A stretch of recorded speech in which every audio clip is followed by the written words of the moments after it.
Continuamos hoy con las primeras jornadas constituyentes organizadas por UCAR Granada. Y UCAR Granada las ha organizado para seguir reflexionando y debatiendo en torno a algo que está dentro de sus finalidades como organización y que ayer se discutió. Es decir, cómo conseguir avanzar y ahondar en la grieta que se ha abierto para llegar a ese proceso constituyente que se defiende desde UCAR y desde estas jornadas. Ayer, mesa redonda. Hoy, charla coloquio entre Manuel Navarro... Ay, perdón. Me ha salido automático. Navarro debe de ser algún pariente. No, un compañero. Entre Manuel Monereo, que es doctor en Ciencias Políticas, que tiene origen andaluz. Me acabo de enterar también que tiene hijos que estudiaron por aquí, que es un abogado, que es intelectual, que es defensor de la emancipación social, que tiene numerosas publicaciones, un interesante blog que he estado mirando, que es miembro de Izquierda Unida y que desde hace nada, no sé si sigue siendo o no, secretario federal de Extensión Teórica, ya no, pero lo ha sido hasta hace nada. Bien, en este coloquio será interpelado por Ángel de la Cruz Campos, que también es un apasionado estudiante de Ciencias Políticas y también comprometido como concejal de Izquierda Unida Los Verdes en Benalúa de las Villas, ¿sí? Y por Andrés Maeso Broncano, igualmente comprometido con Podemos y Vamos Granada. Luego extenderemos el coloquio a esa reflexión en este momento importante y los tres creo que van a ayudarnos a esa reflexión y a ese debate sobre cuestiones importantes como la unidad popular y la ruptura democrática que aquí nos convocan con estas jornadas. Como se dijo ayer, es tiempo de unidad desde la pluralidad, de transversalidad, de clarificación de objetivos, de programas participados, de pactos desde el conflicto, de divergencia, de todo lo que vayamos pensando. Yo me uno a una frase de Einstein que recordaba ayer Monedero: no vamos a conseguir resultados si hacemos las cosas de la misma manera, que me lleva a la época de mi corta experiencia en un cargo de responsabilidad pública en el campo de la educación. Eran los primeros años de la transición y, en mi opinión, se perdió mucho terreno por esa falta de diálogo y de unión para algunos cambios que llevaran a la escuela laica solidaria, que hoy todavía está pendiente después de tantos años. Hay una frase muy conocida de Marina que para educar, cambiar a un niño es necesaria toda la tribu. Para educar, cambiar una sociedad, también es necesaria la reflexión y la sinergia de todos. De momento tiene la palabra Manolo Monereo. ¿Qué? Gracias.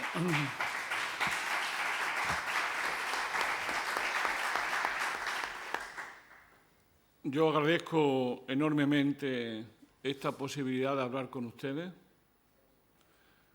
Esta ciudad fue el tiempo que viví en esta ciudad, que fue muy grande, fue seguramente la etapa decisiva de mi vida. Aquí me pasó de todo. Aquí me casé, mis hijos son de aquí, mi mujer también. Aquí también estuve en la cárcel. Fui dirigente del Partido Comunista de España en la universidad y su responsable durante varios años.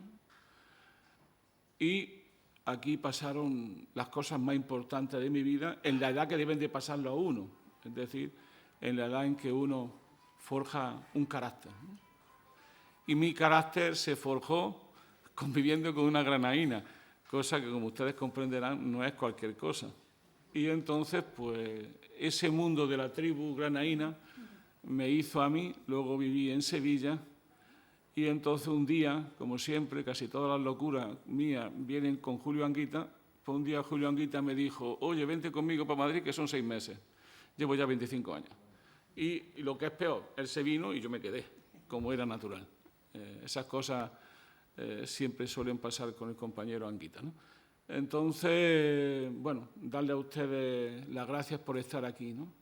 después del acto de ayer, ¿no?, multitudinario y muy efectivo de ayer, yo quisiera hoy introducir otro nivel de reflexión.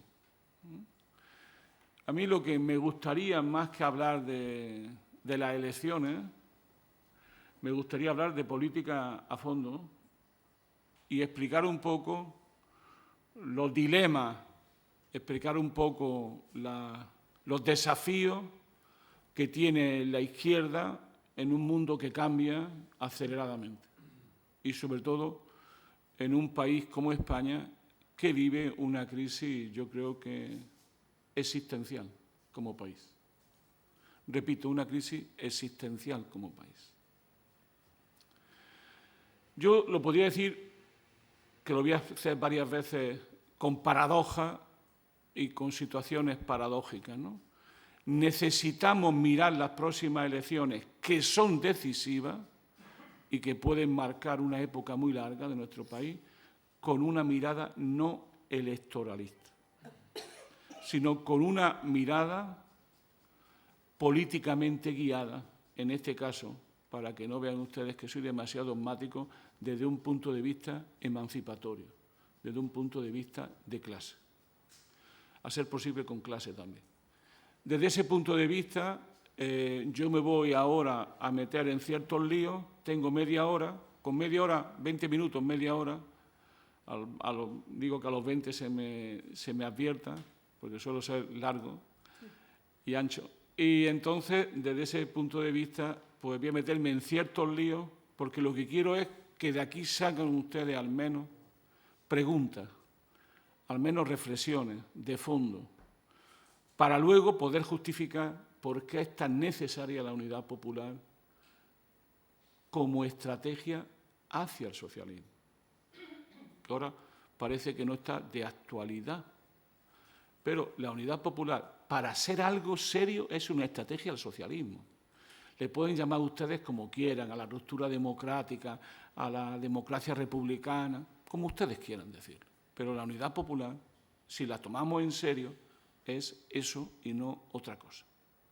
Y desde luego lo que no es la suma de fuerzas políticas para una sola y concreta elecciones en el mes de noviembre de este año o en septiembre, porque Rajoy se lo está pensando. Lo que no signifique, vuelvo a insistir, que las elecciones sean, para mí, decisivas.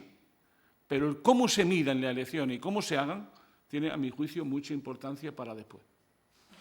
La primera cuestión fundamental que yo quería decir, voy a ser brevísimo y me van a permitir ustedes que sea casi telegráfico y, por tanto, puedo parecer dogmático. La primera cuestión que quiero decirles es: el mundo está cambiando de base. O sea, hay que mirar. Todo el mundo habla de globalización, que nadie sabe lo que es, por cierto, pero el mundo está cambiando de base. Y nosotros somos parte de ese mundo. En concreto, este mundo tiene al menos 4 rasgos que merece la pena no detenerse en ellos, pero sí pensar. Una, vivimos una crisis muy seria del capitalismo en la fase que se llama capitalismo financiarizado, globalización no liberal, etc. No voy a entrar mucho porque lo hemos discutido mucho en estos meses. Ese capitalismo, su esencia es crisis recurrente financiera, que se aceleran y cada vez son más grandes que la anterior. Eso es un dato, yo creo, muy nuevo del capitalismo. Hay un capitalismo nuevo, algunos le llaman decadente o senil, que actúa y está actuando a nivel global, generando permanentes burbujas que estallan y convierten en gravísimas crisis financieras. Es decir, la hegemonía del capital financiero es el dato esencial en todo este proceso. Se ha discutido mucho, no voy a entrar en él. Pero yo creo que es muy importante que, es decir, lo que viene tiene que ver con eso. Primer punto. Segundo punto. Estamos viviendo una gran transición geopolítica. Los que han leído mi libro saben que soy en esto muy constante desde hace muchos años. Es decir, estamos viviendo el paso de un mundo unipolar centrado en Estados Unidos a un mundo multipolar donde emergen grandes potencias. Cuando el otro día se reúne el G7, me recuerda como aquella película de Gato Pardo, ¿no? Cuando se ve llegando llegando a la iglesia y todos se van veniendo de blanco de la arena que le había caído, petrificados. El G7 no son nadie. Una reunión sin China, sin la India, sin Brasil, sin Sudáfrica, no es nadie. Nadie. Y sin Rusia, la antigua Unión Soviética, no hay nada. El mundo depende de ese país, que por cierto sigue siendo el país más grande del mundo. Desde Moscú a Vladivostok. Por lo tanto, ese es el segundo dato. Es decir, estamos viviendo unas instituciones internacionales controladas por Estados Unidos y, a su vez, esas instituciones internacionales ya no responden a las fuerzas reales en presencia. Y, por tanto, eso tarde o temprano va a chocar. Y habrá una nueva arquitectura de poder en el mundo, que ya no serán los Estados Unidos. Ahí está el problema. Eso nunca se ha resuelto sin una guerra. Nunca. Los escritos que ahora se citan mucho de David Harvey o de Arrighi o de tantos otros lo explican muy bien y yo lo dejo ahí. Segunda cuestión. Tercera cuestión fundamental. La tercera cuestión fundamental, que luego me voy a centrar en ella por cuestiones estrictamente que tienen que ver con España. La tercera cuestión es que, conforme más crece y se institucionaliza la Unión Europea, menos fuerza tiene Europa en el mundo. Qué paradoja. Antes, cuando existía el G7, Francia, Alemania y hasta Italia, cuando se reunían, chocaba el mundo. Acuérdense de Gaulle, de Gasperi, de Schuman, de Willy Brandt. Cuando hoy se reúne el G7 no son nada, pero cuando se reúne Europa, menos. ¿Aquí qué está ocurriendo?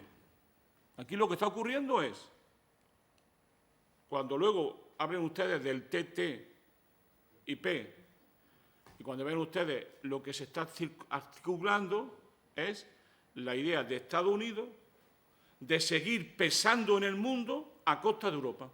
Es decir, nos vamos a convertir y nos estamos convirtiendo en lo que fue América Latina para Estados Unidos. Somos el patio trasero de la dominación norteamericana en el mundo. Una Europa sin autonomía, una Europa sin ninguna política exterior propia, una Europa subalterna a Estados Unidos. Y a sus instituciones, y siempre se olvida, esa pequeña cosa que se llama la OTAN, que parece que no existe, y que está preparando una guerra contra Rusia a la vuelta de la esquina. Por tanto, es la tercera cuestión que quiero que ustedes sepan, para que nos situemos bien, porque si no parecería que nos inventamos el mundo cada mañana.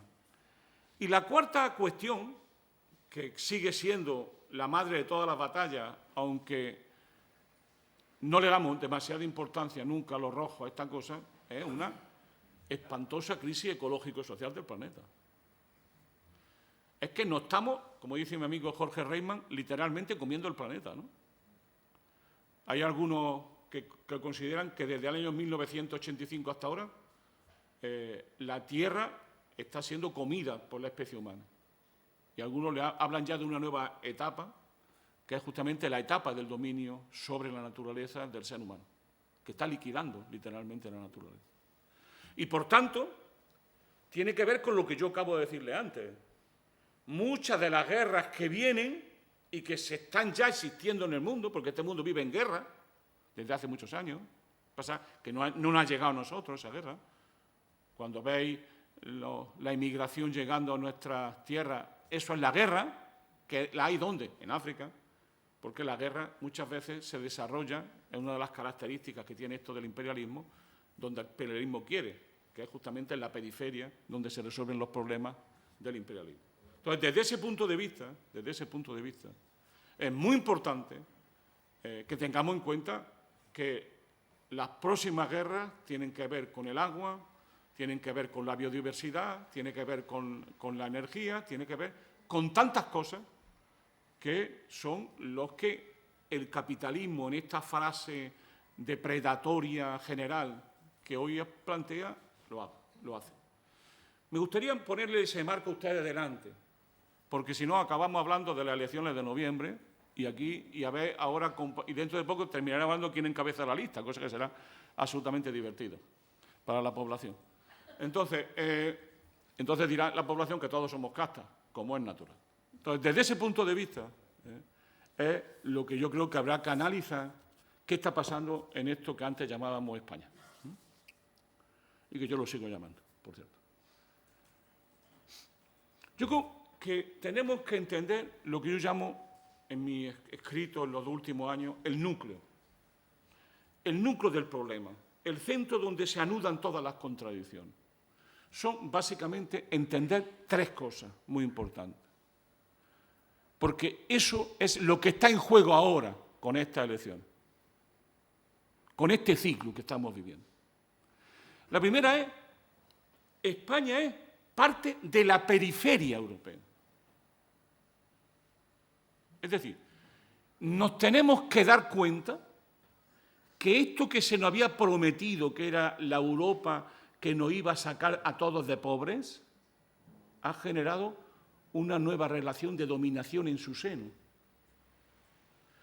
y que se ha especializado donde hay unos países centrales ricos y poderosos, dirigidos por Alemania, y hay una periferia dependiente y en tránsito hacia el subdesarrollo. Repito, dependiente y en tránsito hacia el subdesarrollo. Galeano, lo suelo citar mucho, decía que la división del trabajo es un procedimiento en los cuales unos se especializan en ganar y otros en perder. Nosotros nos están especializando en perder. O sea, la Europa que nos vendieron, por cierto, que no las compramos algunos, de luego la IU de Izquierda Unida nunca la compró, por eso no pusimos a Maastricht, ha salido mucho peor de lo que criticábamos ya en aquella época. Segunda cuestión. España, el Estado español, la economía española, es una economía de la periferia europea. Es decir, todo lo que ha ocurrido en los últimos años, pero sobre todo de la crisis, ha acentuado el carácter periférico de la economía española. ¿Eso qué significa, compañeros y compañeras, amigos?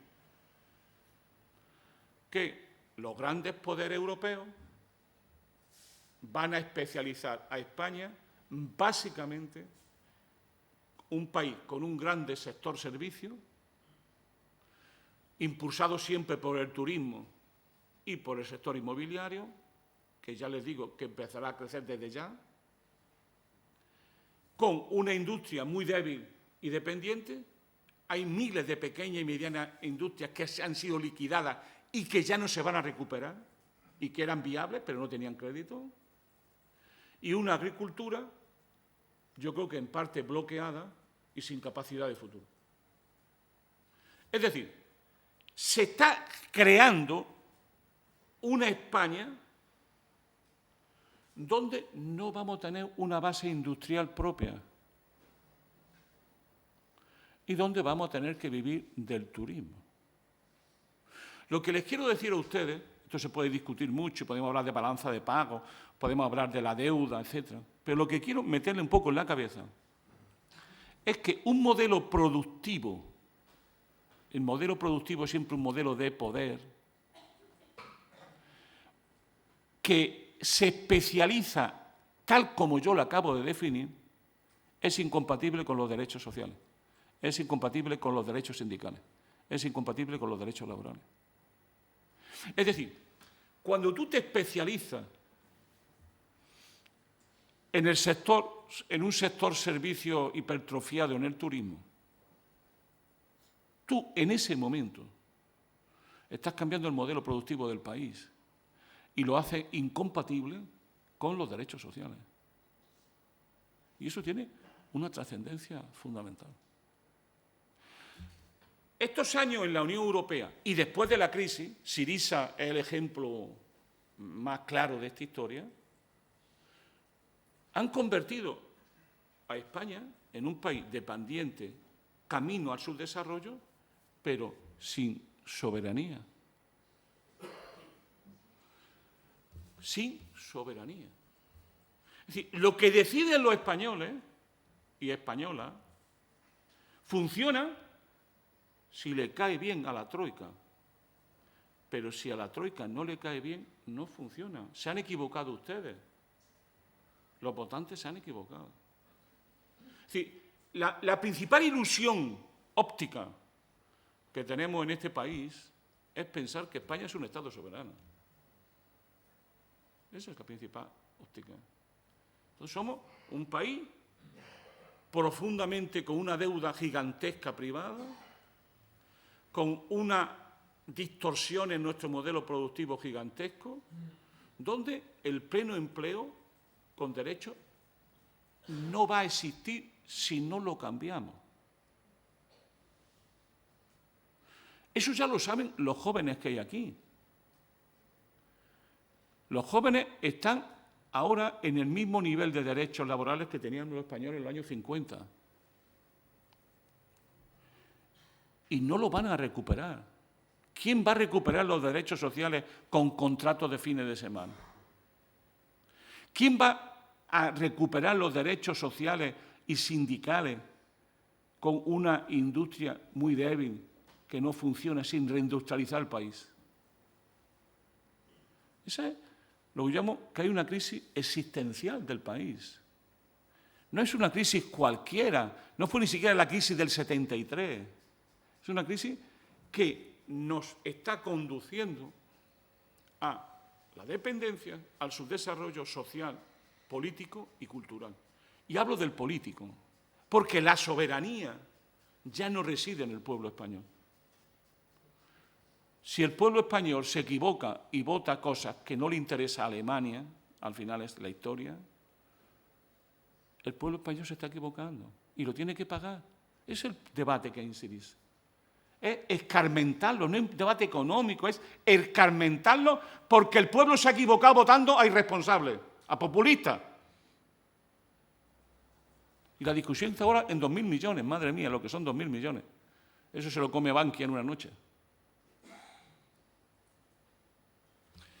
¿Cuál es la tercera cuestión? La tercera cuestión es que eso ha provocado una crisis de régimen. La crisis, cuando habla, yo es que tengo una especial debilidad por Esperanza Aguirre, ¿no? Es un amor, el amor de mi vida. Llevo los 25 años que llevo en Madrid, los llevo con ella y de verdad es un amor profundo. No lo puedo evitar. El cariño. Exactamente. Bueno, porque en cualquier momento pues nos meten aquí unos matones. Bueno, pues la ESPE, como le llamamos nosotros la ESPE, esta compañera, viene diciendo siempre, no hay que votar a Podemos, porque si vota a Podemos, ellos están en contra de la Constitución española. Entonces, es como la capacidad que tienen los políticos y la política de distorsionar el lenguaje. O sea, aquí en España, la crisis de régimen no la ha provocado el pueblo español y la lucha revolucionaria del proletariado. La ha provocado los poderes fácticos que dijeron, miren ustedes, hasta el 78 estábamos de acuerdo, pero después de esta crisis, esta Constitución ya no le interesa. ¿Por qué? Porque el conjunto de derechos sociales, políticos y culturales que nos dotamos en la transición ya no son compatibles con el tipo de capitalismo que está sufriendo la crisis. Repito, no son compatibles con el tipo de capitalismo que está surgiendo en la crisis. ¿Y eso qué significa? Nos lo explicó mejor que nadie José Luis Rodríguez Zapatero. Es otra de mis debilidades. Lo confieso también. Mi amor por él creció mucho en estos años. O sea, cuando una noche, por cierto, estaba el hombre esperando su cumpleaños, que se iba a ir ahí a Doñana, estaba esperando, entonces le iba a escribir una carta. Yo digo porque he perseguido esa carta durante años, la famosa carta de amor. En esa carta de amor se la escribía Trichet y compañero de partido, Mafo, Fernando Ordóñez. Mafo le llamamos en Madrid. En Madrid somos gente muy compleja. Fernando Ordóñez. Mafo. militante del PSOE, conocido secretario de Estado, un hombre, como tiene que ser un hombre serio y responsable, le escribió una carta que venía a decir, estaba el presidente del Banco de España y el presidente del Banco Europeo. Le dijeron a Zapatero lo siguiente. Le dijeron, o hace usted lo que aquí le pedimos o hundimos España. Es lo que Michael Corleone llamaba aquello de le hice una oferta que no pudo rechazar. Él le mandaba a un señor que le ponía una pistola en la cabeza y él nos manda a los bancos, o sea, al Banco Central Europeo. Se puede decir que el capitalismo ha mejorado porque ya no nos matan tan directamente, sino que nos mandan al capital financiero para que nos sujete nuestras, podemos decir, debilidades por nuestra incapacidad que tenemos los españoles y sobre todo los andaluces para trabajar. Porque estamos todos los días holgando, de fiesta en fiesta y de vacaciones. Desde ese punto de vista, el cambio del artículo 135 no es nada más que la consagración de que este es un país intervenido, que ya no es soberano y que las decisiones fundamentales ya no se toman aquí. Cuando el señor ministro de Hacienda hace un presupuesto, lo negocia previamente con la Troika. Ahora le llaman instituciones, con la Troika. Y luego, si está de acuerdo la Troika, lo presenta en el Parlamento, que se convierte en órgano que refrenda lo ya acordado en instancias no democráticas. Conclusión, termino. 20 minutos. Que voy corriendo, pero voy a redondear para dejar algunos temas abiertos. Por lo tanto, la transición hacia un nuevo régimen ya ha comenzado.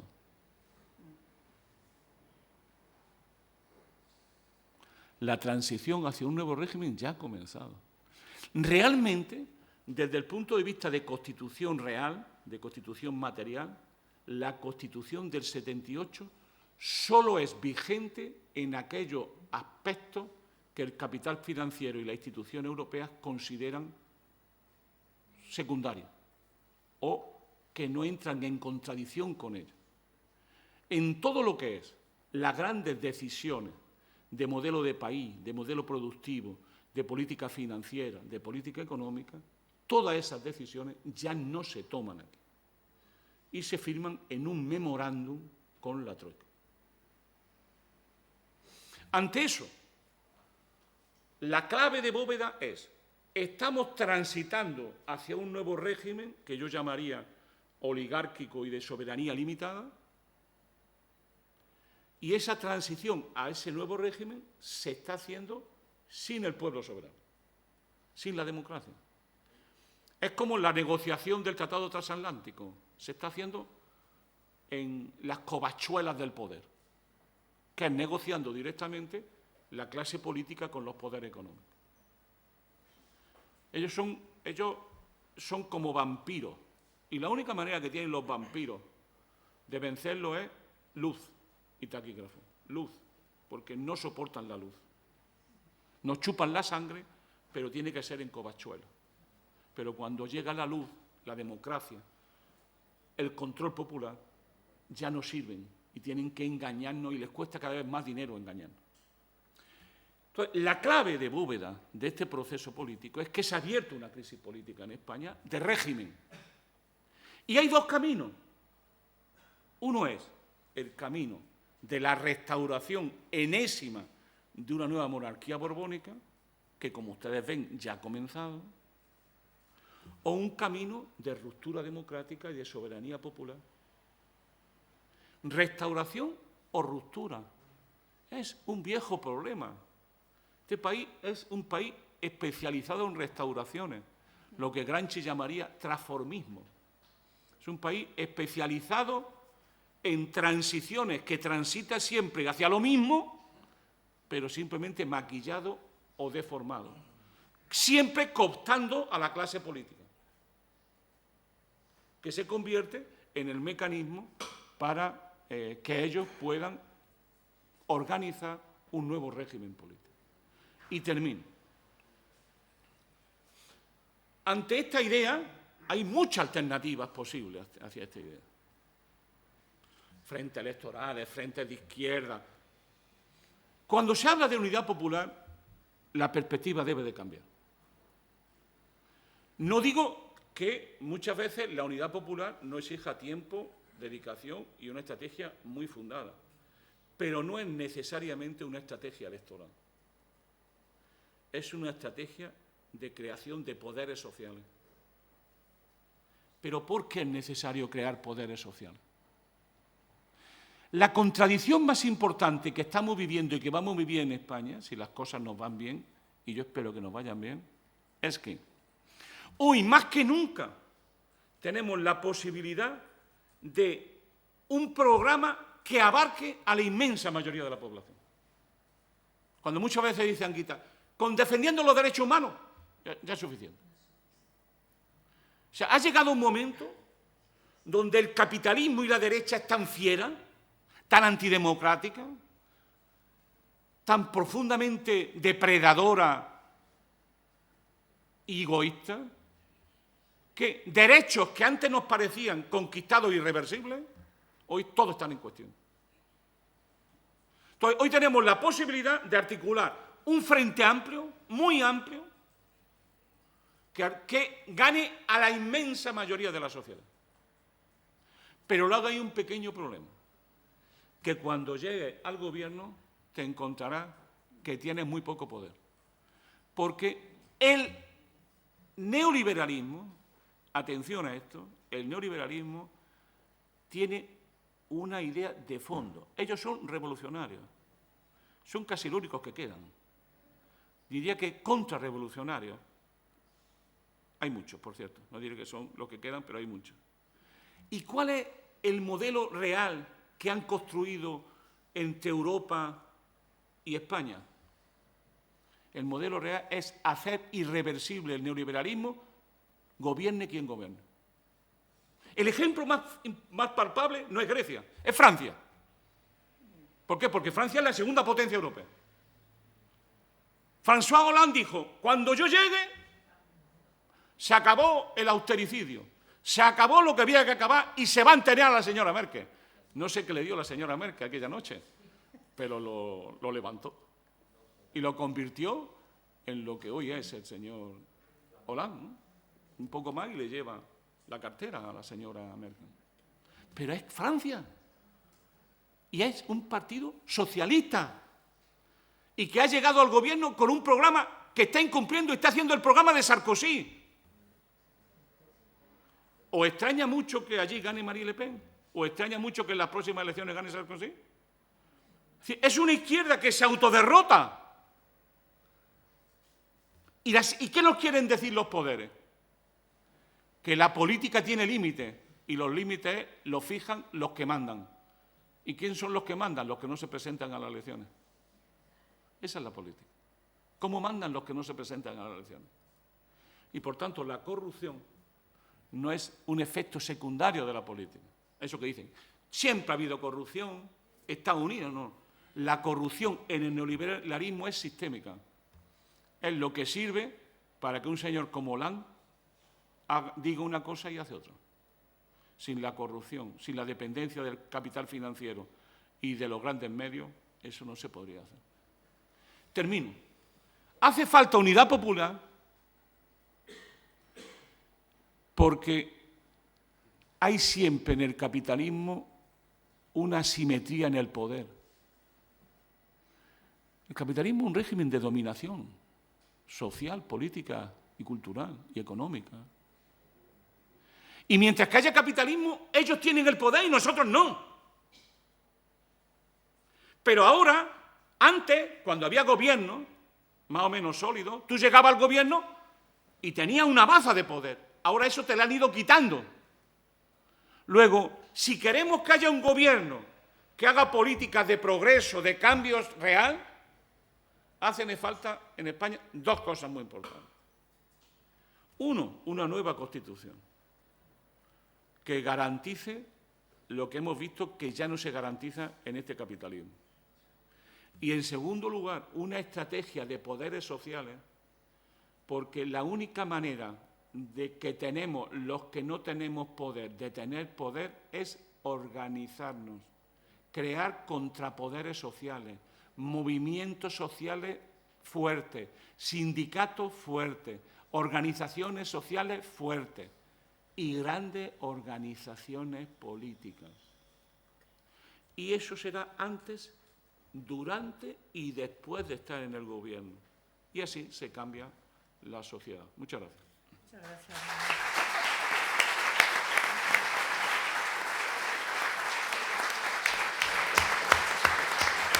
Bien, muy bien. 30 minutos. Bueno, tiene la palabra Ángel. ¿Qué? Antes de nada, muchas gracias a UCAR por permitirme estar aquí en esta mesa de lujo y, en concreto, gracias a José María y a Baltasar Garzón, medio paisano mío, paisano de corazón mío. La verdad es que es difícil hablar después de Manolo Monereo. Creo que era Cavafis el que decía que los dioses prevén los hechos futuros, los hombres los hechos del presente ya ocurridos y los sabios lo que se avecina. Creo que, en términos relativos, aunque en verdad en mayor medida Manolo tiene algo de esa sabiduría. Y me permito recomendar estos dos libros, que son los últimos que ha sacado. El primero fue De la crisis a la revolución democrática y el segundo, Per Europa y contra el sistema euro, que creo que reflejan perfectamente quizá los dos ámbitos en los que Manolo Monereo destaca por su capacidad intelectual.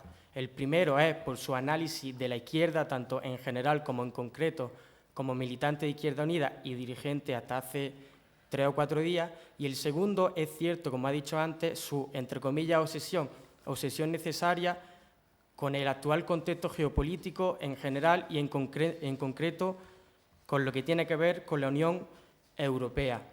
Yo, por el momento, me voy a limitar simplemente a dar 2 brochazos, para acabar interpelando a Manolo Monereo e intentar generar un debate que sea lo más divertido, entre comillas, posible, para luego daros la oportunidad a vosotros también de intentar lanzar algunas preguntas.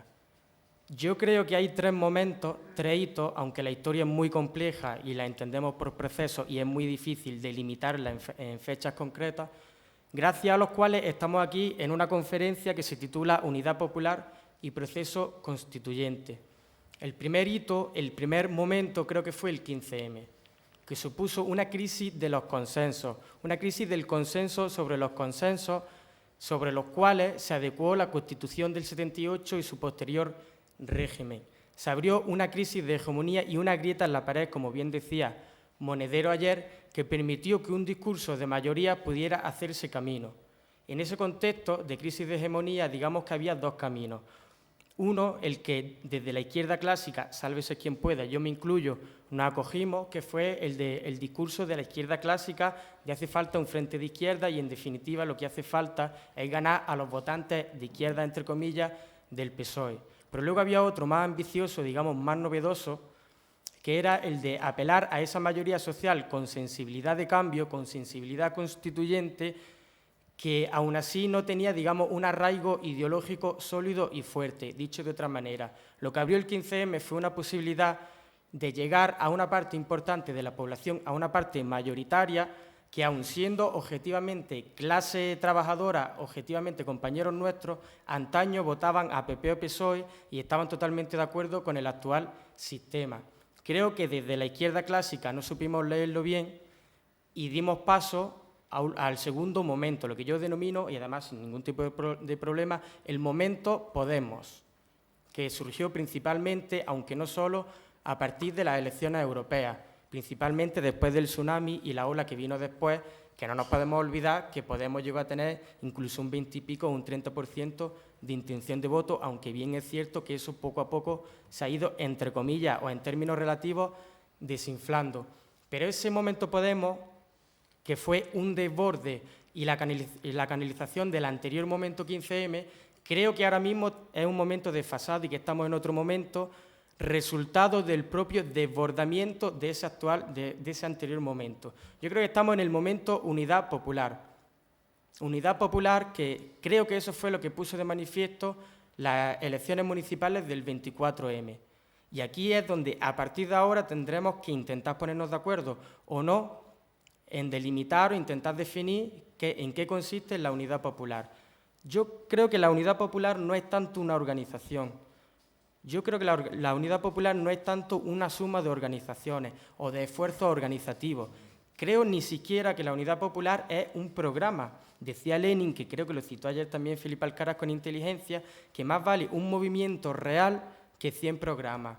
Por lo tanto, no se trata de que nos pongamos los distintos dirigentes encima de una mesa a pelearnos, como solemos hacer mucho nosotros, y de esto Manolo sabrá mucho más que yo, por cuestiones de edad, a pelearnos sobre una coma, sobre una palabra, sobre un sinónimo, hasta que lleguemos de acuerdo en un programa de 10 puntos, de 20 o de los que fuera.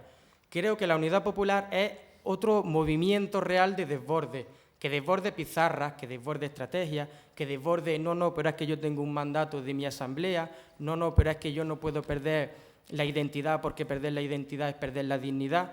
Creo que una fotografía, un reflejo perfecto de ese desbordamiento fue la celebración del 24M, de la Constitución del Ayuntamiento de Madrid, cuando se desbordó las puertas del Ayuntamiento y se dieron la mano y un abrazo tanto Pablo Iglesias como Alberto Garzón, con un coro inmenso de gente gritando unidad popular. Eso es la unidad popular. ¿Alguien se imagina en ese contexto de exaltación, de camaradería, que dijera uno, no, pero es que yo tengo un mandato que tengo que cumplir porque hace un año hicimos una asamblea, o dijera el otro, no, que yo con mis siglas voy a todos los sitios y si no están mis siglas yo no puedo estar?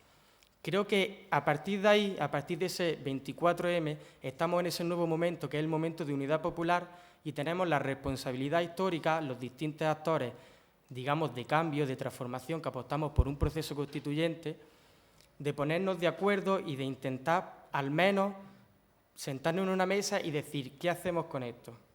¿Somos de verdad capaces de dejar al lado una rencilla, el tú hace 4 años apoyabas en la Asamblea esto, yo me peleé contigo, tú asesoraste a tal, tú hiciste en Madrid no sé qué? ¿Somos capaces de hacer eso y ponernos encima de la mesa, cuanto menos a intentar eso, ponernos de acuerdo? Yo creo que sí, que tenemos la responsabilidad histórica y que si no lo hiciéramos, al menos no lo intentáramos y no nos dejáramos la piel, nuestro pueblo sabiamente nos condenaría, porque lo que nos estamos jugando, como bien dice Alberto Garzón, no son las siguientes elecciones, son las siguientes generaciones y nos estamos jugando 30 años. Efectivamente, la dialéctica no es izquierda o derecha, ni siquiera tanto arriba y abajo, aunque por supuesto que sí. La dialéctica es entre ruptura democrática o revolución pasiva, como decía Gramsci, y como decía también, o como muy bien se veía en la película de Visconti, El gato pardo, cambiar todo para que nada cambie. No podemos caer solo en el discurso, digamos, superficial de hace falta un cambio de caras, de políticos o incluso de partidos, porque cuando hay una crisis de régimen y se centra todo en un cambio de cara o de partido, es decir, un cambio de actores pero no de escenario, pues llega el más listo de la clase, que en Italia fue Berlusconi.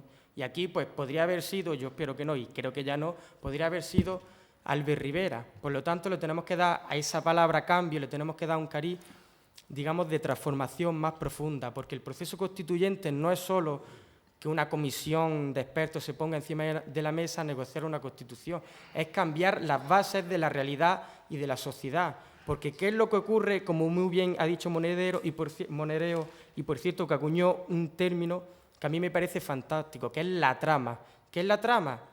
Esa alianza perversa entre el poder económico y el poder político, ¿para qué? Para que manden los que no se presentan a las elecciones.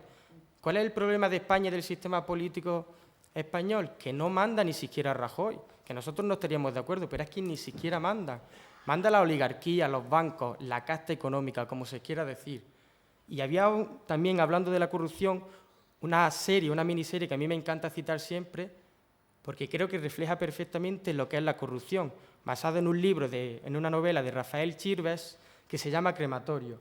Hay una escena maravillosa en un yate en el que el actor principal, que está protagonizado por Pepe Sancho, que es el empresario constructor, le dice literalmente al empresario, el empresario al concejal de urbanismo, le dice, tenemos que estar por encima de las elecciones, tenemos que permanecer venga quien venga. Ese creo que es el reflejo perfecto de cuál es esa trama que lleva gobernando 30 años este país y cuál es el objetivo real, que es superar esa trama, esa corrupción, esa oligarquía, esa alianza entre el poder político y el poder económico.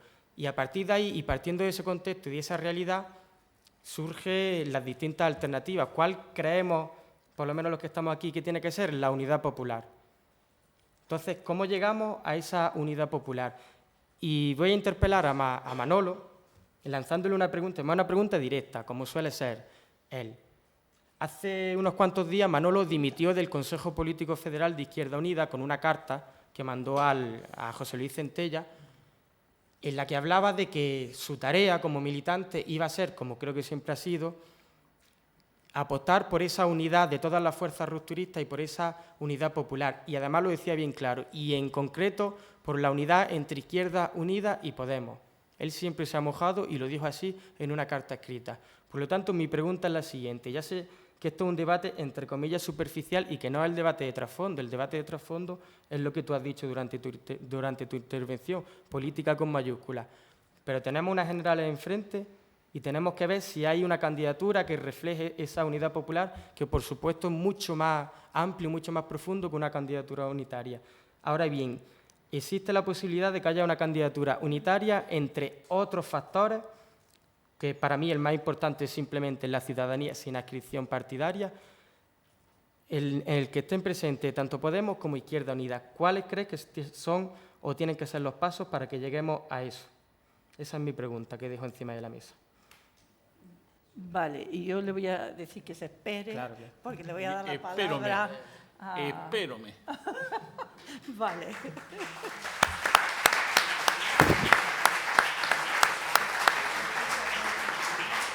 Bueno, pues todo tuyo, Andrés. Bueno, muy buenas tardes, muchas gracias a todo el mundo por venir, a UCAR por invitarme como miembro de la casa también y a Monereo por venir. Y porque además ha tocado un tema que a mí me duele mucho y es el tema de la juventud. Decía también Monedero, ¿no?, que identificar lo que nos duele cuando es colectivo es también politizar un tema.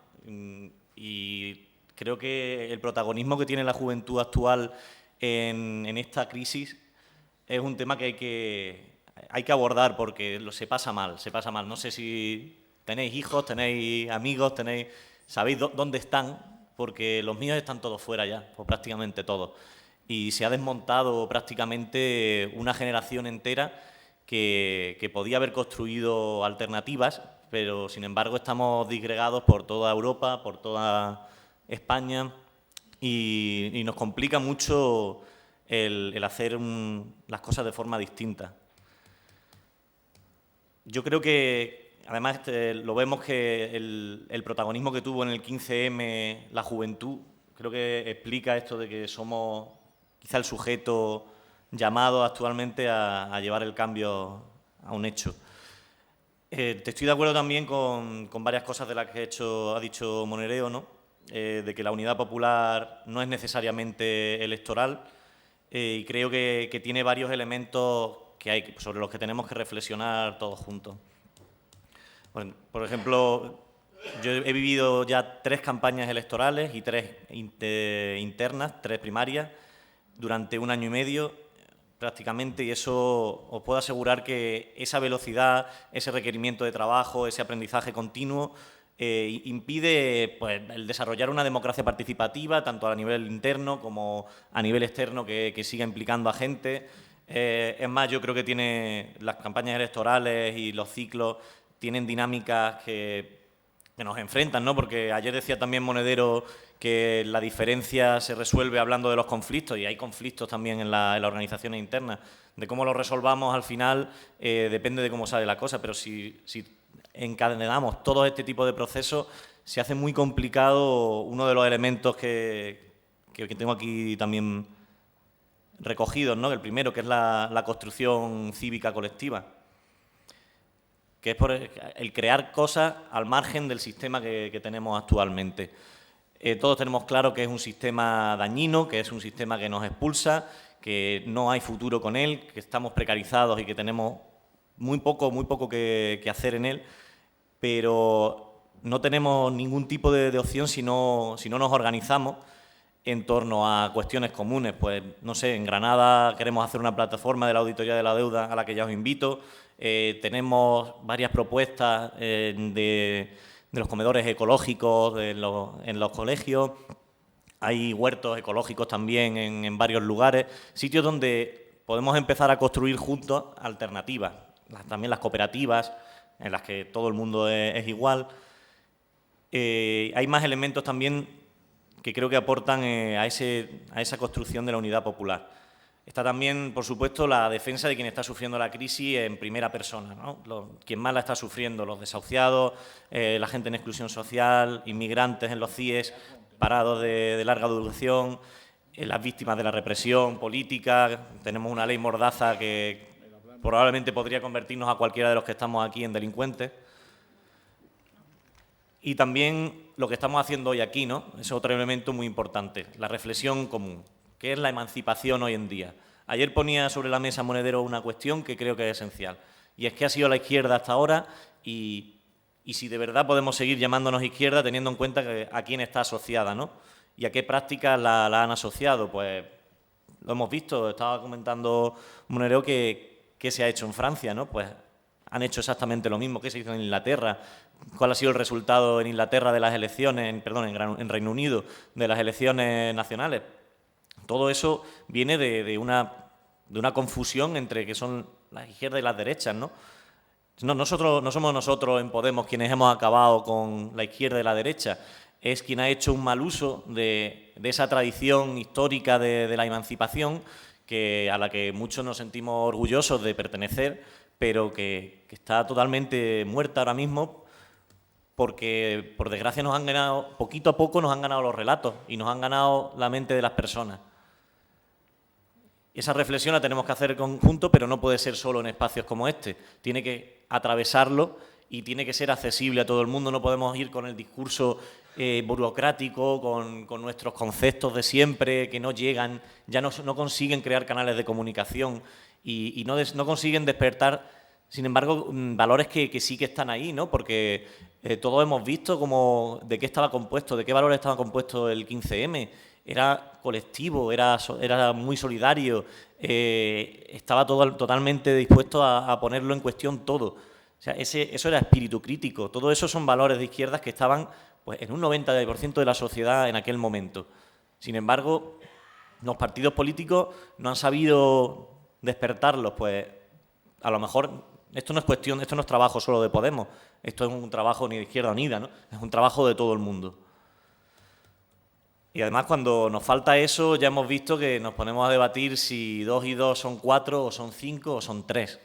¿No? Yo tengo mi opinión sobre eso, pero creo que es un debate que nos estanca, que no nos permite hablar de lo que es importante y de las cosas que son necesarias para seguir adelante. Pero porque además los ciclos electorales, aunque ya he dicho que son un problema para la participación, sin embargo, son también provocaciones a la participación y a la politización, no podemos olvidarlo. Está claro que además se gana el poder de las instituciones, creo que eso se ha hablado de sobra, ¿no? ¿Qué es lo que conseguimos cuando llegamos a las instituciones? Pues que al día siguiente ya haya un mecanismo que impida que, o sea, por lo menos para presionar a un banco, que no pueda desahuciar a la gente. Si eso por lo menos lo conseguimos está bien, pero es que no es solo eso. Es que yo recuerdo todavía el 25M del año pasado. Yo estaba gestionando las redes sociales de Podemos Granada, tanto Twitter como Facebook, era uno de los poquitos que estábamos, y recuerdo que a partir del 25M eran mensajes cada 5 minutos de gente que quería hacer cosas, que quería hacer algo, que se le había dado una puerta abierta y que tenían la esperanza de que ahí podían hacer algo. Entonces, esas provocaciones a la participación tenemos que recogerlas entre todos. Bueno, esos son los elementos que yo identifico como necesarios actualmente y tenemos 2 retos que creo que tenemos también que plantearnos. Uno es el no jugar a la defensiva. No jugar a la defensiva significa ir todo el rato al campo del contrario. En términos futbolísticos, es ir a donde les duele, es ir en el debate político siempre en cuestiones que son muy dolorosas para ellos porque no son creíbles ya en eficiencia, en corrupción, en la democracia, en el tema de los desahucios. Todo eso son lugares donde ellos no pueden defenderse. Y en el momento en que ellos no están defendiéndose, no están atacando y no están utilizando los medios como han utilizado, por ejemplo, para el tema de atacar a Guillermo Zapata, ahora están con Rita Maestra, luego seguirán también con cualquier otro, irán diseminando también como lo hicieron a Monedero. Si seguimos jugando a la ofensiva, ese tipo de cuestiones que nosotros no tenemos realmente capacidad para manejar una defensa de estas cuestiones, podemos por lo menos controlar qué tipo de mensajes se lanzan hacia afuera, ¿no? Eso es lo importante ahora mismo, los mensajes y los debates que tenemos hacia afuera y qué daño les hacen a ellos, ¿no? Y, por ejemplo, no estoy de acuerdo en una cosa que ha dicho compañero, ha dicho que el cambio hay que matizarlo, ¿no? Porque ya hay otra fuerza política, a lo mejor te malinterpreto, me lo dices, pero que hay que matizarlo, ¿no? Porque hay otra fuerza y no estoy de acuerdo, no estoy nada de acuerdo con eso porque el cambio es uno. Y si ganamos el cambio, estamos ganando tanto la interpretación de cuál es la situación actual y de por qué es insostenible, como cuál es la opción a eso. O sea, la opción no puede ser, tenemos muy claro que no puede ser PP, tenemos muy claro que no puede ser PSOE, pero ahora también tenemos muy claro que no puede ser Ciudadanos porque ha apoyado el gobierno del PSOE más corrupto de la historia de las autonomías probablemente, el PSOE en Andalucía y el PP en Madrid. Solo le faltaba Valencia quizás. Y otro de los retos que yo identifico es sobre la organización. Una cosa que a mí me tiene preocupado y que es un debate que no se tiene, son las lógicas internas de toda organización y que podemos decir que también se trascienden muchas veces la organización y llega a los afines, ¿no? Los debates sobre absolutos, la defensa o la conquista de nuestros pequeños espacios, en una defensa de la pureza también, ciertas actitudes cainitas. No diferenciar entre el adversario político y el compañero, utilizando el mismo lenguaje muchas veces para referirse a ellos, y la creación de trincheras, de espacios donde no hay ningún tipo de comunicación. Todo eso todo lo hemos visto, todos hemos participado en algún momento, pero es un reto que tenemos por delante, ¿no? Me parece muy relevante una de las cuestiones que he mencionado, el ataque a Guillermo Zapata. No sé si habéis visto la reacción que ha habido. Yo en redes sociales he estado alucinado de cuánta gente había defendido a Guillermo ante una cosa que realmente el sentido común, en el mal sentido, decía que eso era una barbaridad y todo el mundo estaba situándose en un lugar muy, muy equidistante. Sin embargo, hubo una reacción de defensa enorme en torno a él. ¿Por qué? Porque ha participado en proyectos de construcción colectiva durante todo el rato y es una persona querida. Y yo querría reivindicar en estos momentos, ¿no?, una política de los cuidados, de los afectos, en los que eso sea posible para cualquiera de los que estamos aquí y para los que estén participando de ese cambio. Bueno, ya cedo la palabra. Vale. Muchas gracias, Andrés.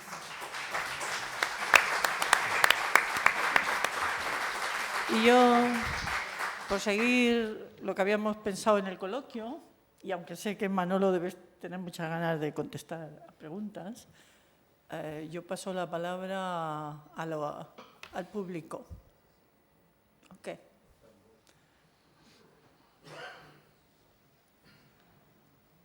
Sí. El micro.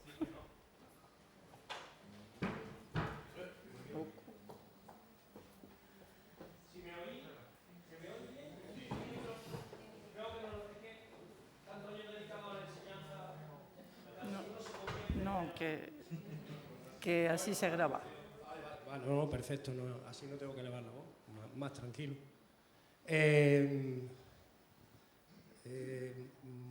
Voy a intentar seguir la onda de la diversión que habíais propuesto desde la mesa. Mi viejo amigo Manolo ha hablado de Granada y evidentemente en Granada precisamente pasamos muchísimos años juntos en la misma organización luchando por las mismas cosas, pero no siempre hacíamos los mismos análisis. Y hoy vamos a ver, bueno, antes tengo que decir otra cosa. Manolo, ¿cómo te sientes estando en los propíleos del Olimpo? No digo por el panegírico de Cavafi. Bueno, se siente uno bien, ¿no? Sí.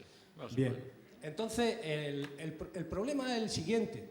O sea, Manolo, has puesto sobre la mesa cuatro cartas, tus 4 primeras. El problema de las cartas es que se pueden barajar de maneras diferentes. Es decir, yo con esos mismos elementos hago una lectura diferente.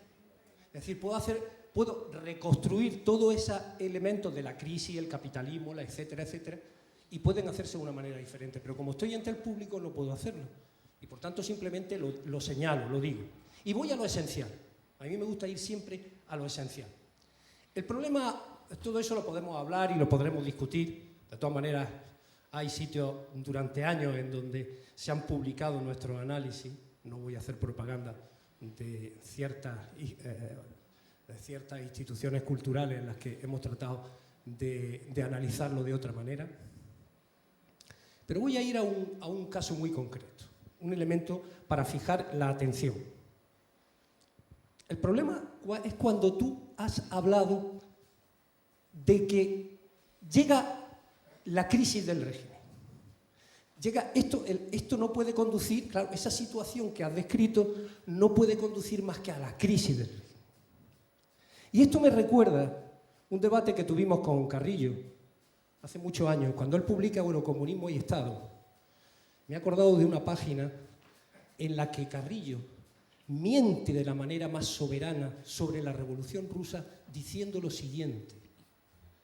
Y claro, en esta situación los bolcheviques no tenían más remedio que tomar el poder. Y creemos que eso es así.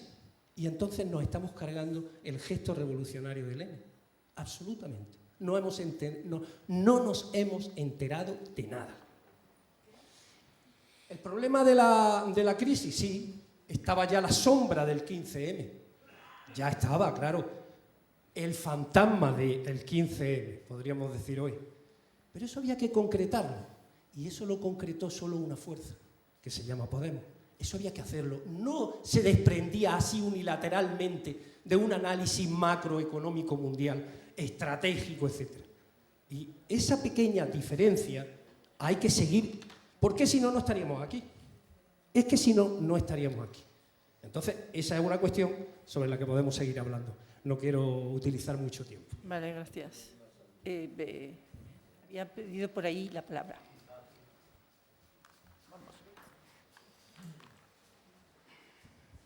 Gracias. Soy Manuel, de estos desahucios Ceidín y de Podemos. Vamos a ver. Yo que he leído algunas cosas de Manolo Monereo y que, bueno, que seguimos a todas las personas que nos sirven de referencias para ir analizando la precaria situación actual de nuestro país, pero que veo algunas alternativas que se ofrecen a veces, que sería decir, nos tenemos que salir ya del euro, porque evidentemente el euro es un imperialismo del capitalismo mundial. Pero por otro lado, la referencia de Rusia actual, que de laica no tiene nada y que se apoya en la Iglesia ortodoxa para subsistir y que hace las mismas cosas que aquí en España, cuando unas señoras se quejan y se desnudan un poco, pues las meten en la cárcel, como han metido hoy al compañero Alfon, o como quieren demonizar a la portavoz de Podemos en el Ayuntamiento de Madrid, por luchar por el laicismo, porque no existan templos en la Universidad Complutense, en un estado supuestamente aconfesional. Esto es la tomadura del pelo number one. Entonces le quería preguntar al compañero, a Manuel Monereo, lo que está tanteando Grecia de salirse del euro y de arrimarse a la órbita del este, porque al fin y al cabo China no está comprando bonos del Estado tanto de Estados Unidos como de España. Es decir, el próximo imperio anda por el este, entre China y Rusia, como se pusieran de acuerdo en cosas. Entonces, evidentemente, aquí, como no luchemos, seremos esclavos de Europa y precarios per omnia secula seculorum.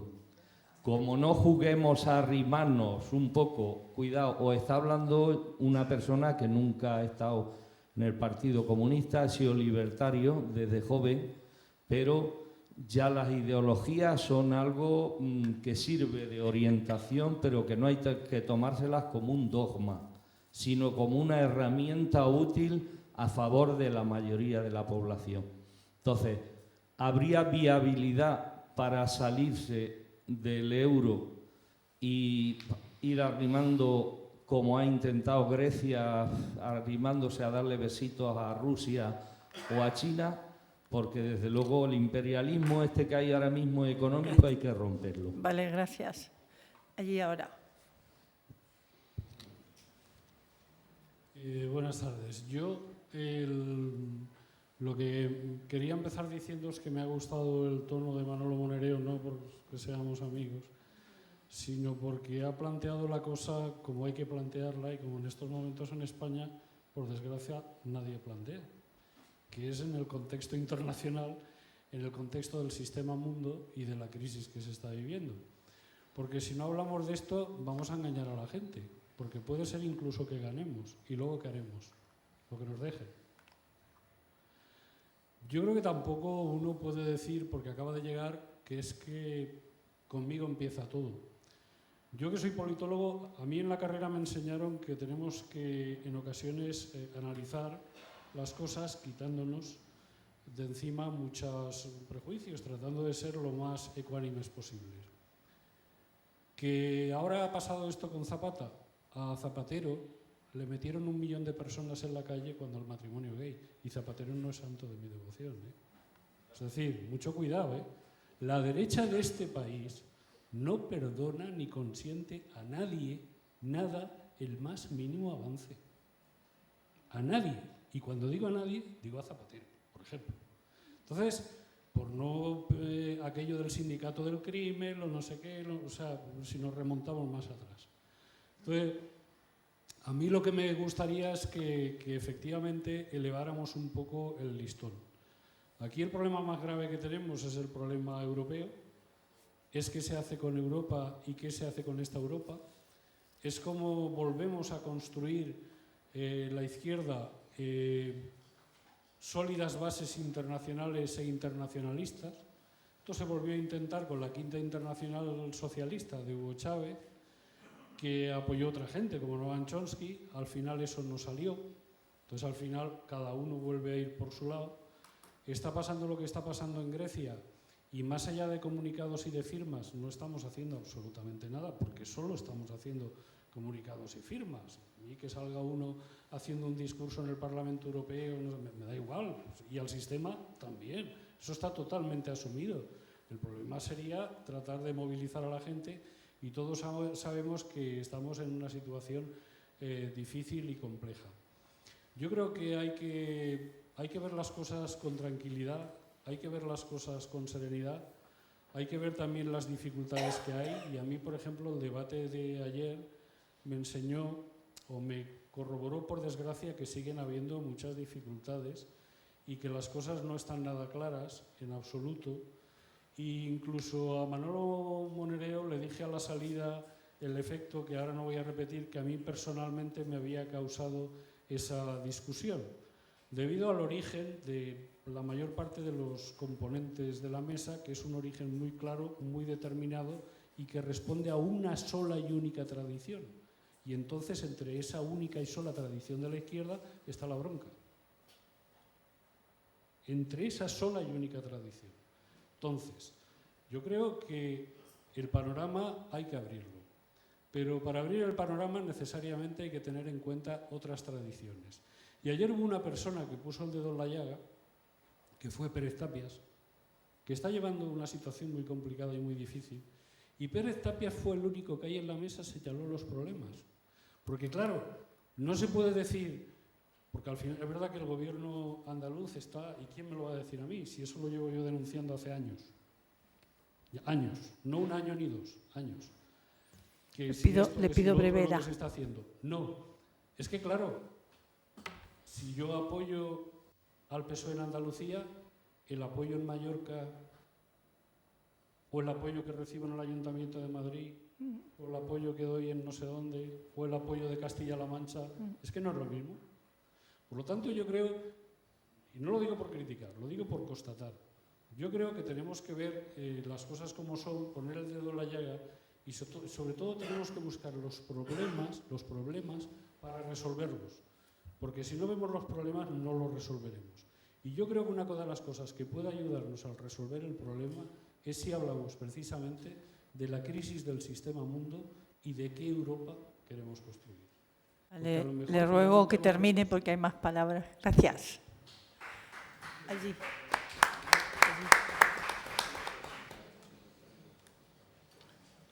Estamos ya en este. 1 y 2. Sí, vale. Y paramos. Es que hay otra palabra. Sí, hace falta. En primer lugar, estoy muy de acuerdo con lo que habéis dicho, lo ha dicho Monereo, el análisis que hace.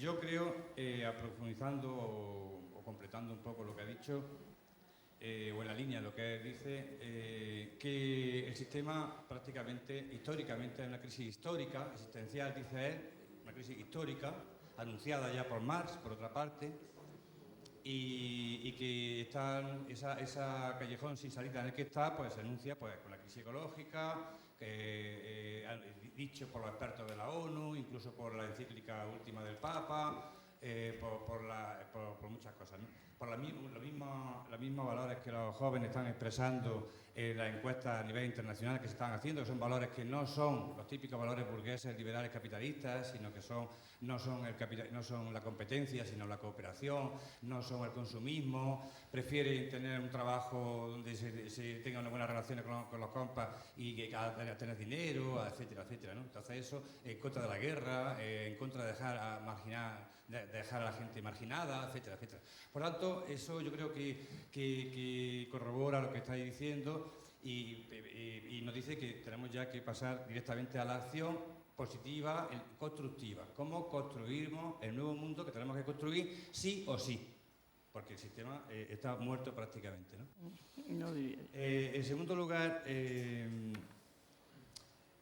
que, aterrizando en la situación actual, creo que es fundamental analizar bien el resultado de las elecciones del 24M, porque hemos tenido muchas dificultades a la hora de confeccionar candidaturas unitarias y donde no se ha creado eso, pues hay cierto pesimismo, como en Granada, como en Almería, como en Sevilla, y donde se ha creado eso, en muchos pueblos de Madrid, en Madrid y tal, pues hay todo lo contrario, un entusiasmo muy grande porque han logrado poner a una persona afín de alcalde y tal, después de un movimiento horizontal desde abajo, etcétera, y eso es lo más importante de todo, ¿no? Yo creo que, decía el compa Ángel de la Cruz, que hay que conversar, que hay que negociar entre los partidos, que tal, ¿no?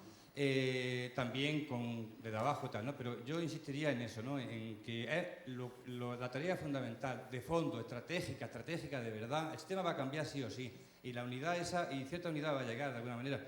Pero lo que tenemos que velar es porque sea algo hecho desde abajo, tener la gente que esté ahí en la pantalla, que tenga las espaldas cubiertas, que haya correa de transmisión con la ciudadanía, con el activismo social, etcétera, para que a la hora de que cuando haya problemas podamos estar la sociedad unida para resolver esos problemas. Si no, es absolutamente imposible. Una última palabra antes de darle a Manolo. Aquí delante. Bueno, a mí me gustaría hacer una reflexión en voz alta. Hoy se han celebrado las elecciones sindicales de la Administración General, del personal de la Administración General del Estado, de todo lo que es el personal que tiene en Granada. Yo llevo poco tiempo en la Administración, vine rebotado a otro sitio. Entonces, lo primero que me sorprendió fue que dentro de todo el personal laboral, o sea, de todo el personal de trabajadores públicos, que le llaman para el servicio a la ciudadanía, hay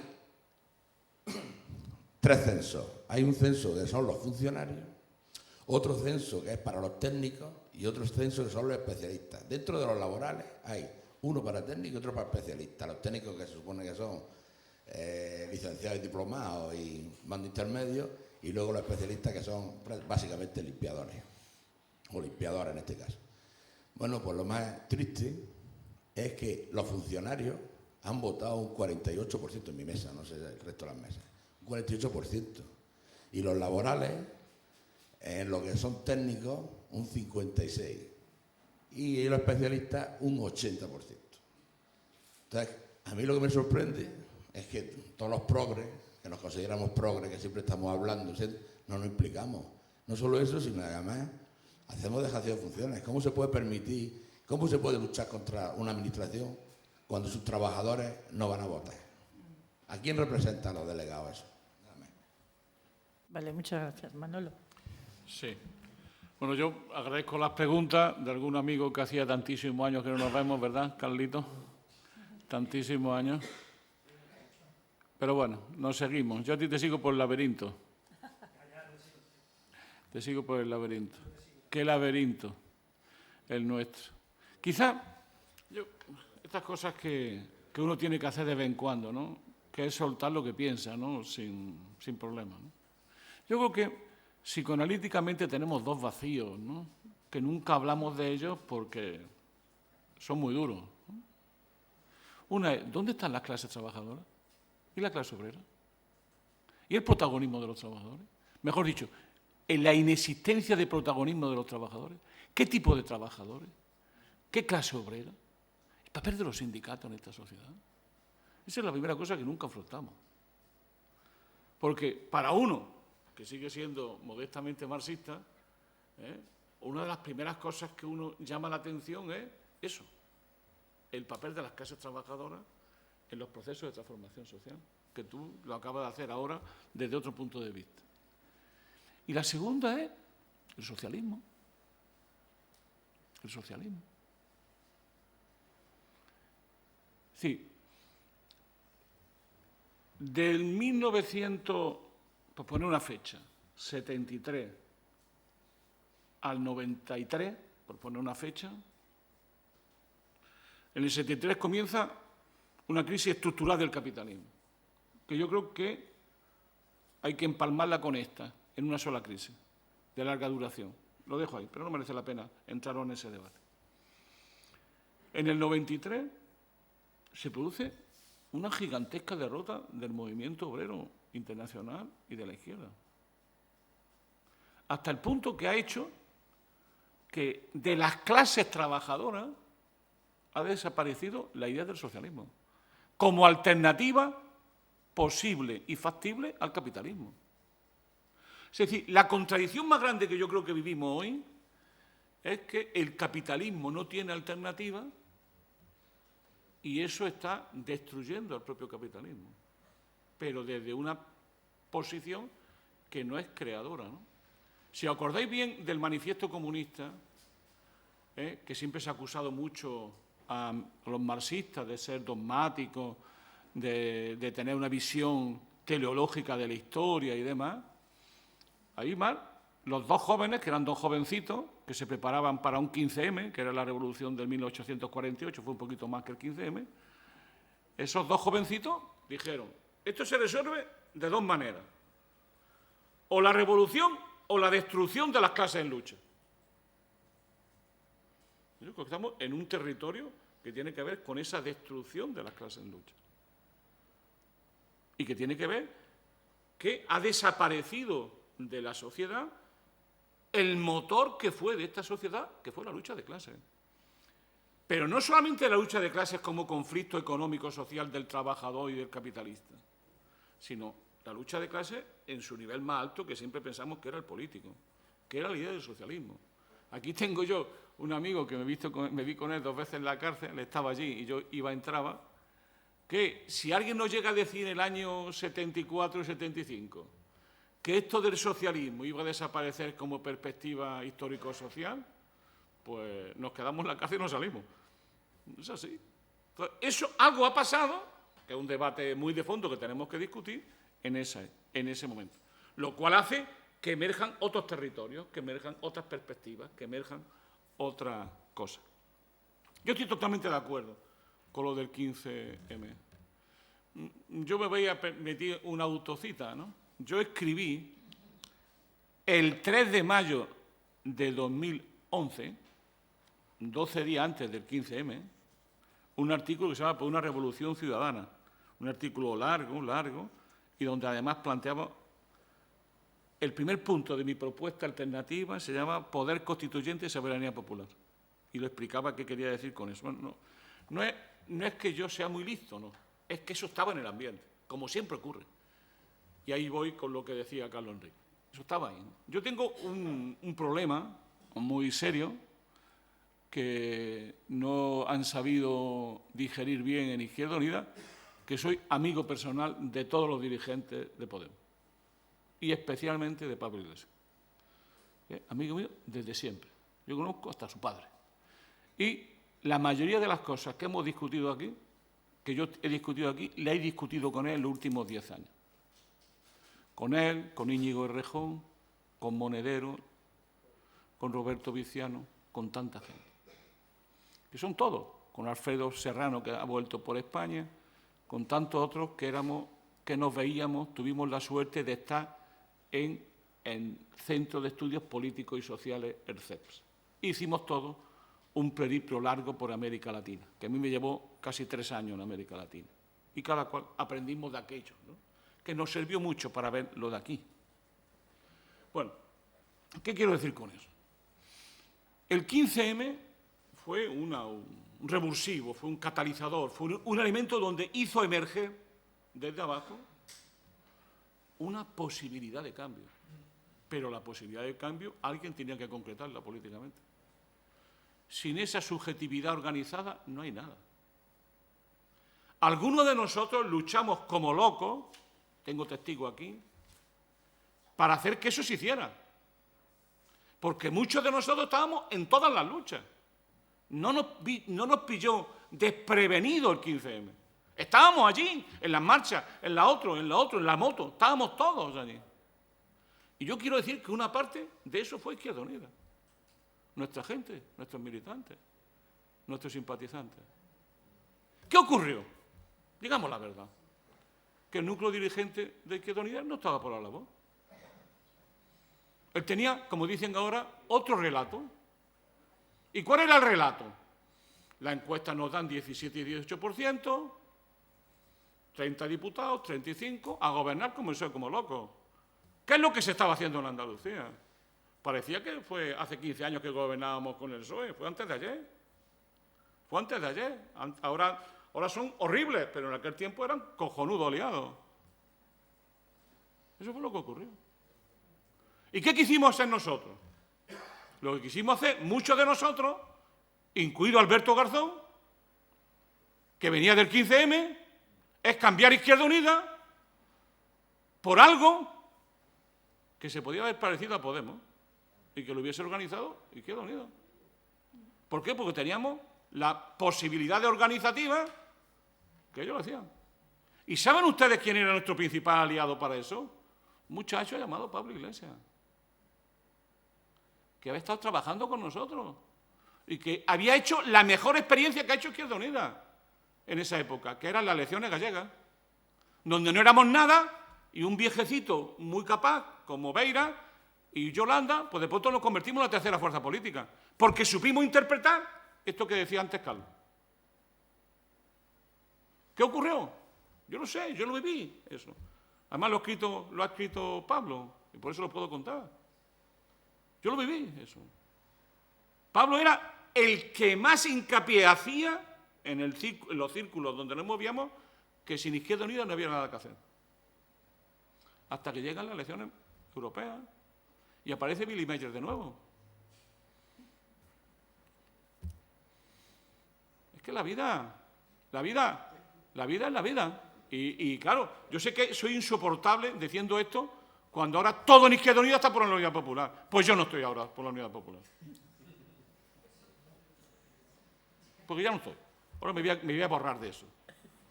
Porque llevo 2 años defendiéndola, más solo que la UNE. Más solo que la UNE. ¿Y qué ocurrió un día?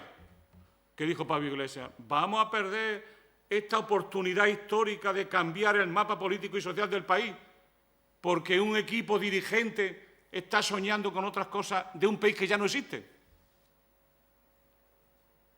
Y una noche en mi casa, está escrito por él, pues nos convocó a un grupo de amigos y nos dijo, au revoir, monsieur. Amigos míos quiero, pero ellos quedan. Mañana presento lo que luego fue Podemos. Claro, yo sé que soy una persona muy incómoda porque estas cosas las digo en todos los lados. Es más, se lo digo a ellos en la cara, a Cayo Lara especialmente. Y por eso dimití. ¿Por qué dimití? No porque yo tenga nada personal contra nadie, por favor. No, ya a esta altura de mi vida lo personal es secundario. Digo, en mis relaciones personales. Esto es una cosa muy simple. Izquierda Unida está en una situación terminal. Terminal. Y no se puede consentir que los que han llevado a Izquierda Unida a esta situación terminal sigan dirigiendo Izquierda Unida. Los que no han conducido a la derrota no pueden ganar la victoria. ¿Y qué es lo que yo propongo? Una cosa tan simple como lo siguiente. Una nueva dirección, que para eso está el Consejo Federal de Izquierda Unida, una nueva dirección en torno a Alberto que haga la tremenda tarea de llegar a un acuerdo político. Porque es tremendo, no es lo mismo venir de una victoria que de una derrota. Y mientras, y oyendo las cosas que va diciendo el compañero Cayo Lara de Podemos desde hace un año.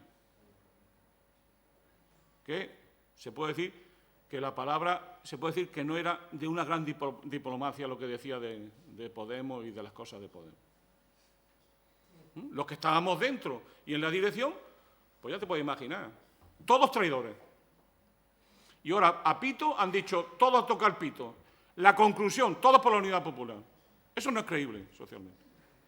Y lo digo con toda franqueza, porque si no, no merece la pena. Eso no es creíble socialmente. Y la credibilidad es muy importante para negociar un nuevo acuerdo. Eso no es creíble.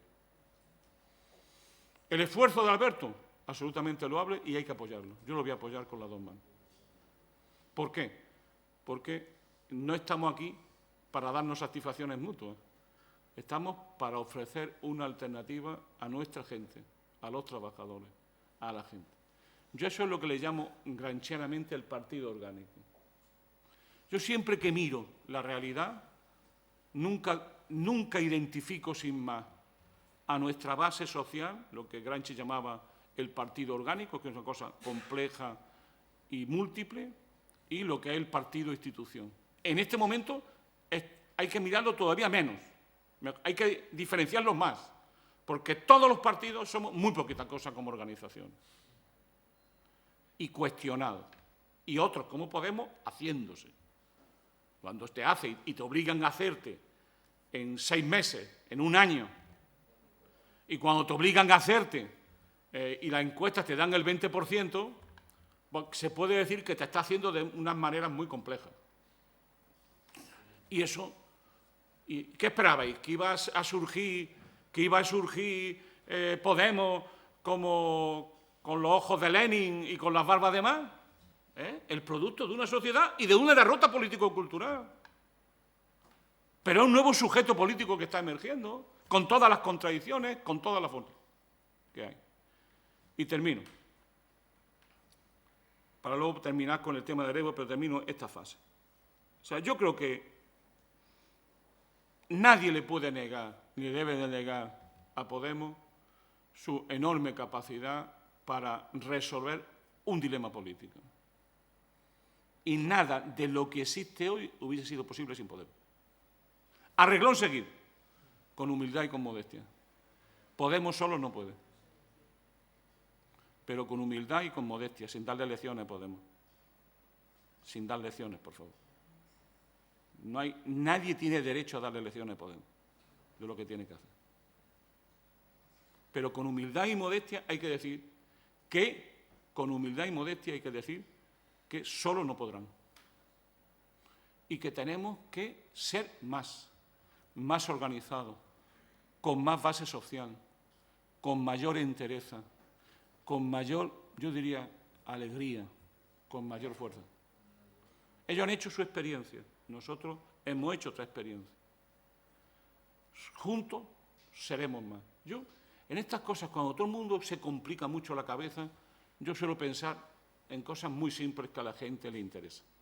Si coges la encuesta de Metroscopia dice Podemos, 21%, Izquierda Unida, 5%, Compromís, 3%. Va sumando y dice, joder, somos más fuertes que el PP. Es decir, el bloque social capaz de ofrecer una alternativa al bipartidismo y a las políticas neoliberales, somos hoy, en la encuesta, pero si lo miráis en los resultados que han ocurrido, fuerzas más grandes que nunca desde la transición. Que es por eso una de las cosas que yo siempre he tenido en Izquierda Unida en este año, es que todo el mundo estaba llorando detrás de las puertas. Y yo cuando llegaba decía, oye, estamos ganando. ¿Pero cómo estamos ganando si cada vez tenemos menos votos? Digo, precisamente por eso, porque estamos ganando. Estamos ganando. El problema es que tenemos que sintonizar con lo que gana, no con lo que está perdiendo. Y no lo pueden hacer aquellos que no han llevado la derrota. No lo pueden hacer. Hay un tema en esto de interés, ¿no? ¿Qué es? Va a ser muy difícil la unidad. Ya lo digo, que como conozco el paño, va a ser muy difícil. Es una de las razones más por las que he dimitido, precisamente para luchar fuera de los órganos por la unidad. No como independiente, porque yo no soy independiente nunca. Soy comunista. Comunista. Sin arrepentimiento, ni soy arrepentido, ni por las noches sueño con Stalin, nada de eso. Yo soy comunista. Soy comunista. Entonces, yo de independiente nada. Otra cosa es que me gusten más los comunistas que hay o menos. Eso ya es otra historia, pero va por gusto. Y a mi edad me puedo permitir el lujo de no sentarme con otros que se llaman comunistas, como yo. Porque me aburren. Dicho eso, ¿la clave dónde está? La clave es que va a ser muy difícil porque tenemos muy poco tiempo y los procesos ya están abiertos. Para decirlo en plata, electoralmente no habrá posible una unidad más allá del 15 de septiembre. ¿Quién hace la unidad que no sea un parche en 2 meses, 3 meses? Podríamos decir, oye, os pagamos a todos los dirigentes unas vacaciones en Asturias y os tiréis allí 15 días. Y cuando vengáis, venís con la propuesta, ¿no? Sería interesante, por el buen tiempo que hace, allí yo rodeado de vaquiña y de buen vino y tal, se puede hacer, ¿no? Buenos pucheros. Pero es muy difícil hacer la unidad. Entonces, por eso, intentarlo, hay que intentarlo hasta el final. Pero hay un problema que es muy difícil de resolver. Es el siguiente. Estas elecciones van a ser decisivas, cueste lo que cueste y pase lo que pase. El objetivo estratégico de estas elecciones es, el táctico es muy simple, derrotar a la derecha, echarla del gobierno. El estratégico es que se eche por la izquierda, es decir, que se eche por un bloque social alternativo al bipartidismo. Aquí el objetivo estratégico es derrotar al PSOE. O sea, la clave política de este país es que el PSOE ya no sea la segunda fuerza política del país. Porque así, a su vez, podremos algún día contar con los socialistas en una gran alianza. Fijaros, no pienso al día, no pienso al día, no pienso al día. O sea, yo creo que hace falta, mientras que haya un bipartidismo permanente y triunfante, nunca cambiarán las cosas en España, pero tampoco en el Partido Socialista. Tampoco en el Partido Socialista. Y para que cambie, para que nos pueda hablar Pérez Tapia, que yo aprecio mucho intelectualmente, mucho, para que Pérez Tapia mande, hay que mandarlo a la tercera posición política. Así de simple y de sencillo. Y eso es lo que nos jugamos en esta elección. Ser capaces. Y si eso lo hacemos, la apertura de un proceso constituyente. Y eso es lo que nos puede aglutinar. Es más, puede haber escenarios de alianzas que no sean electorales, es decir, de una sola lista conjunta. Podemos llevar a acuerdos programáticos previos. Por ejemplo, podemos llegar a una alianza entre Podemos e Izquierda Unida de ponernos de acuerdo en que si avanzamos sustancialmente en las próximas elecciones vamos a luchar por un proceso constituyente. Podemos llegar a acuerdos programáticos en temas, por ejemplo, europeos que son esenciales. Es decir, hay muchas posibilidades. No es solo ir en una sola candidatura. Eso es lo mejor, pero será muy complicado hacerlo. Muy complicado hacerlo. Porque son dos mundos que hasta ahora han estado muy separados. Es más, esos mundos muchas veces se han tenido que construir frente a los otros mundos. Frente a los otros mundos. Y por tanto, creo que hay que aprovechar la posibilidad hasta el final para que la unidad popular se dé, también el plano electoral, sabiendo que es muy difícil. Creo que si hay una presión suficiente, inteligencia y habilidad, eso se puede hacer, pero ya he dicho, costará mucho. Lo que no hay que hacer es que, como hemos fallado a la primera, hemos terminado y ya nunca más nos juntamos, sino que hay que buscar mecanismos, acuerdos previos que se pueden buscar, que nos ayuden a avanzar electoralmente. Es cierto que si hay al final dos listas, una encabezada por Podemos, otra encabezada por Izquierda Unida, que Izquierda Unida no se presentará con sus siglas. Aquí se han dicho cosas sobre las siglas de Izquierda Unida que no voy ni a repetir. Pero que no se presentará Izquierda Unida con sus siglas, estoy totalmente convencido de eso, pase lo que pase. Entonces habrá dos grandes bloques, un bloque de Podemos, un bloque en torno a Izquierda Unida, y yo creo que eso no es bueno para el futuro del país. Estoy plenamente convencido de llegar a esa conclusión. ¿Por qué? Porque eso le da al PSOE, básicamente, la hegemonía, entre comillas, en la izquierda. Y yo creo que eso es negativo para el país. Y no rompe el mecanismo del poder, que es el bipartidismo. Y yo, igual que digo una cosa, digo la otra. Y el papel de muchos de nosotros va a seguir luchando por esto. Y termino con el tema de Europa. Vamos a ver.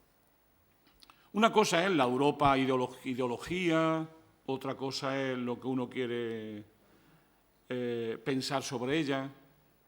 Pero cuando hicimos el debate de Maastricht, muchos de nosotros entendimos la importancia de la cuestión monetaria, de la cuestión de la moneda, de la importancia de la moneda. Es decir, la construcción de una moneda sin un Estado detrás, que es de lo que estamos hablando, en un marco de un solo mercado, con asimetrías estructurales entre economías, una enorme heterogeneidad entre economías, eso es un juego que genera ganadores y perdedores. Y que tiende a que los ganadores sean los que han construido el tipo de Unión Europea que hoy tenemos. ¿Qué es lo que ha ocurrido realmente? Ustedes saben que la moneda, el euro, no fue un invento alemán, fue un invento francés. La palabra se le añade a Mitterrand, pero no la dijo él, que fue Andreotti, que dijo: queremos tanto a Alemania que prefiero que haya dos. Bueno, pues cuando Alemania se unifica, Francia, Mitterrand, ve la posibilidad de que vuelva a resurgir la cuestión alemana. Y lo que hizo fue: yo te amarro con la moneda común. Pero Alemania dijo: yo te amarro con que esta moneda es el marco y con las mismas instituciones del marco.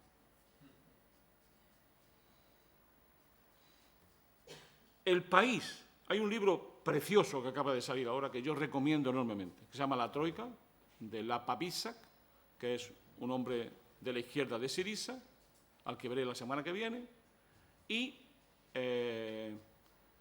Flaxbeck, un socialdemócrata alemán.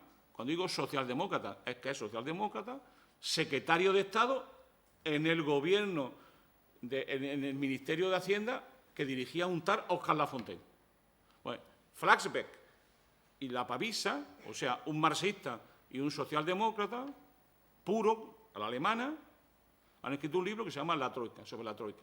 Está publicado ahora en ACAL. Y dan una cosa que parece fundamental, que es la siguiente. Toda la crisis de la Unión Europea tiene que ver, básicamente, con Alemania y la política alemana.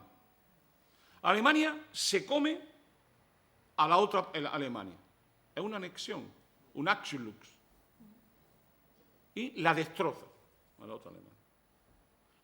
Le costó 2 billones de euros la anexión alemana. Pero la destrozaron social, culturalmente y económicamente. Y la arrasaron industrialmente. Bien, eso ha costado 2 billones. Entonces, y fue un socialdemócrata, fue Schroeder, era ministro de Hacienda Lafontaine, que dimitió, precisamente, con la alianza entre los verdes y Schroeder, y los socialdemócratas, inició una política basada en 2 cosas incompatibles con un proceso de integración económica. Una es una política neomercantilista y la otra fue el dumping social, una política de abaratamiento de los salarios reales de los trabajadores alemanes. Los GER 1, los GER 2, los GER 4 eran distintas políticas que lo que pretendían era, en la potencia económicamente más importante de Europa, encima hacía 2 cosas. Una es abaratar los salarios de sus trabajadores, la economía más competitiva, abarataba los salarios de los trabajadores, y por otro lado, practicaba una política agresiva que se ha llamado históricamente de arruine usted a su vecino. Entonces, si cogemos lo que es las relaciones comerciales y financieras entre el centro de Europa y los países de la periferia, veríamos la siguiente característica. Los países del sur de Europa se han especializado en comprar mercancía alemana. Los países del centro de Europa se han especializado en vendernos mercancía. Como cualquier economista sabe, una prolongada déficit comercial obliga a que tu economía se endeude. ¿Y quién financiaba la deuda que nos dejaba la compra de tanto artilugio alemanes? Pues Alemania. Los bancos alemanes nos financiaban nuestra para seguir exportando. Entonces es lo siguiente. Yo os exporto, vosotros me compráis lo que os exporto y yo financio para que sigáis haciéndolo. Hasta que llegó la crisis. ¿Qué ocurrió? Que eso, en una economía sin el euro, o sea, con una economía normal, como pasó en España en el año 1993, se devaluó 6 veces, devalúa y te vuelve a reiniciar. Eso tiene otros problemas, yo no voy a entrar en eso tiene otros problemas económicos, pero te vuelve a reiniciar. Ahora ya no puedes devaluar. Entonces, ¿qué es lo que devalúa? Los salarios. Es decir, lo que está ocurriendo en Europa es que la única manera de ser competitivo frente a una superpotencia como Alemania es rebajando tú los salarios e intentar que eso sea el modo normal de funcionar. Hay 2 maneras de competir en la economía capitalista. Una es aumentando tu productividad del trabajo, que significa capitalización, que significa acumulación, que significa, o bien devaluando los salarios, que es lo que ha ocurrido. Hoy en España se ha sufrido una inmensa devaluación. Ahora bien, el problema que tiene eso, que es lo que antes yo le hablaba a ustedes, es que el problema que tiene esa pequeña cosa es que eso va a ser permanente, la devaluación permanente. ¿Por qué? Porque la competitividad de la economía alemana va a seguir creciendo a costa de los países del sur. ¿Eso cómo se arregla, por ejemplo, en California, ¿no? Que es la 10ª potencia económica del mundo y que tiene una crisis casi tan fuerte como puede tener la España? No hay problema. ¿Por qué no hay problema? Pero no hay problema. Porque tienen un Estado detrás y porque tienen un banco central y porque le dan a la maquinilla a hacer billetes. El problema es que hemos construido una Unión Europea, hemos construido, es un no majestático, hemos construido una Unión Europea donde es posible que los Estados entren en quiebra, en default. El problema de fondo es que un Estado nunca entra en quiebra, por definición, mientras que tenga el control monetario. Nunca. Puede hacer virguerías, puede hacer reestructuraciones, puede reestructurar la deuda, puede hacer lo que quiera, pero nunca entra en quiebra. Y es lo mismo lo que tienen los compañeros Syriza, están en quiebra. ¿Por qué? Porque la máquina de hacer billetes no la controlan ellos, la controlan los alemanes a través del Banco Central Europeo. ¿Qué es lo que tendría que ocurrir para que la construcción europea funcionase? con estas simetrías productivas que se han ido agrandando? Pues lo que hacen los estados, transferencias de los estados ricos a los estados pobres. Está calculada, el 7% del PIB alemán haría falta para eso. ¿Ustedes se imaginan a algún gobierno alemán transfiriendo el 7%, el 5%, el 2%, el 1% a los países del sur? Si Artur Mas no está de acuerdo y es catalán. Es que yo creo que el problema de fondo que hay es un problema de fondo tremendo. Que es que nadie cree ya en la construcción europea como los Estados Unidos de Europa. Nadie. Lo que pasa es que todavía no se lo han dicho a las poblaciones. Y por tanto va a seguir durante años, si no hay descuelgues, desconexiones, el tema. Lo del euro, un debate muy grande. Yo llevo en ese debate años, ¿no? Pero hay un problema muy de fondo que quiero que ustedes sepan, que es, por ejemplo, el problema de la deuda. La deuda es impagable, la deuda española.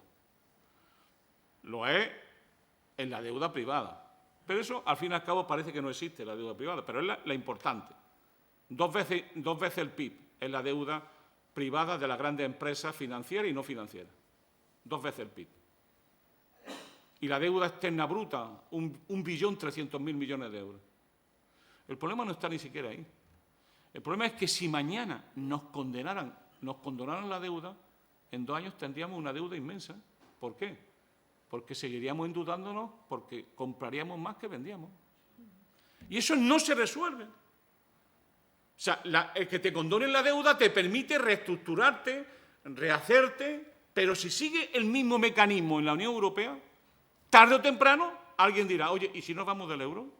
Porque el euro está hecho en lo que se llama, en relaciones internacionales, se llama poder estructural. O sea, el poder estructural es el poder que en este caso tiene un hegemón, que tiene Alemania, que es el poder de imponer unas reglas del juego que siempre le benefician. Que siempre le dan, es como jugar una partida en la que siempre gana el más fuerte. Por cierto, por eso el más fuerte es el que fija las reglas. Es una de las cosas fundamentales. ¿Qué es lo que yo creo que habría que hacer, ¿no? A mi juicio? Hay mucha hipótesis, pero lo que habría que hacer es, puede haber una alternativa, que es salirse del euro. Hoy por hoy, salirse del euro significa, para decírtelo, es entre el caos y la catástrofe, ¿no? Bueno, que a lo mejor llega un momento que la catástrofe es mejor que el caos. Perdón, que el caos es mejor que la catástrofe. En la catástrofe más o menos ya estamos. Luego hay otras vías, que son vías que se pueden intentar y que no se han pensado. Por ejemplo, yo voy a discutir de eso la semana que viene en Grecia, que es, por ejemplo, lo que podemos llamar una Europa policéntrica con diversas monedas, sin necesidad de romper el mercado único. Por ejemplo, que un conjunto de países del sur tenga una moneda propia. Un euro 2 o un euro 3, sí, termino ya. Un euro 2, un euro 3, es decir, podemos tener nuestra propia moneda, los países del sur, que puede ser transitoria o puede ser permanente. Puede ser para que podamos salir de la crisis, para reestructurar nuestra deuda, lo normal en este tipo de cosas. Pero ese es el debate de fondo. Y termino como conclusión lo siguiente, que me gustaría que ustedes se llevaran de esta reunión. Este país tiene una crisis existencial como país. Está en juego la democracia del país. Está en juego el nivel de vida del país.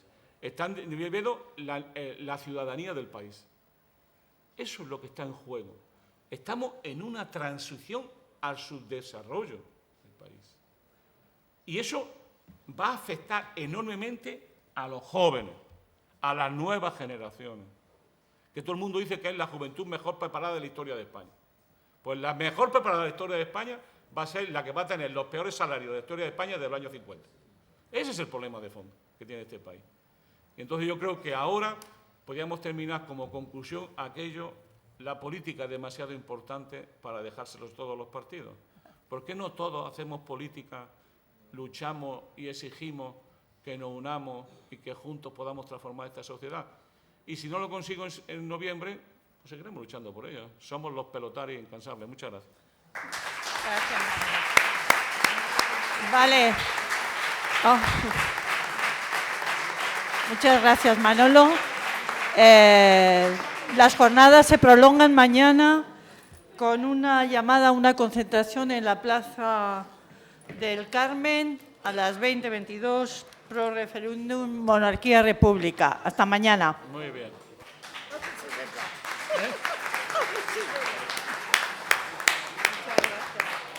Vaya, se ha puesto cosas sobre la mesa, Dios.